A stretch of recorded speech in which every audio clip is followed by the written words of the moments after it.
shoqati ka hartuar mbi vlerësimet e mbledhjes së fundit të Komitetit Qendror të SBI-s për ngjarjet në Kosovë, pyeti: ç'është bërë me premtimet pozitive për zgjedhjen e problemeve kosovare? Ai më pas shtoi se rrënjët e krizës kosovare në dokumentin e Komitetit Qendror të SBI-s kërkohen në gabimet e udhëheqësisë së mëparshme politike të Krahinës, por mbeti e pasqaruar eskalimi i krizës pikërisht gjatë viteve të fundit.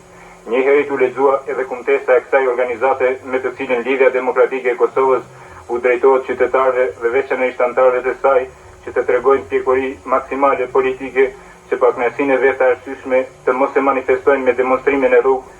Njëkohësisht ajo fton të gjithë qytetarët, punëtorët, nxënësit, studentët që duke filluar nga java e ardhshme t'i kthejnë punës, shkollës, studimeve. Të bindur se kështu tregojnë përcaktueshmërinë e tyre për demokraci dhe për Kosovën çfarë dëshirojnë të gjithë. Në rrethana të tilla të krijuara, kjo nuk do të thotë as pak heqje dorë nga kërkesat, mirë po kjo organizatë do të përpiqet që me mjete politike të zgjidhë problemet e paraqitura. Njëherët kërkon nga qytetarët që kërkesat e tyre t'i paraqesin përmes organeve të pushtetit, sistemit legal.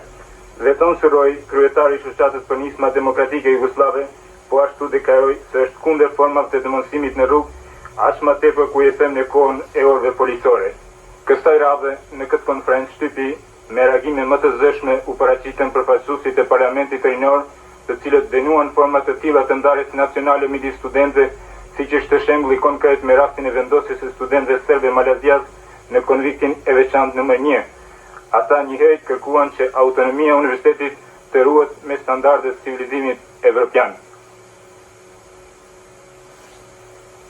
Këshillave e lëvizjeve alternative të Kosovës që në Mostar të dëbojnë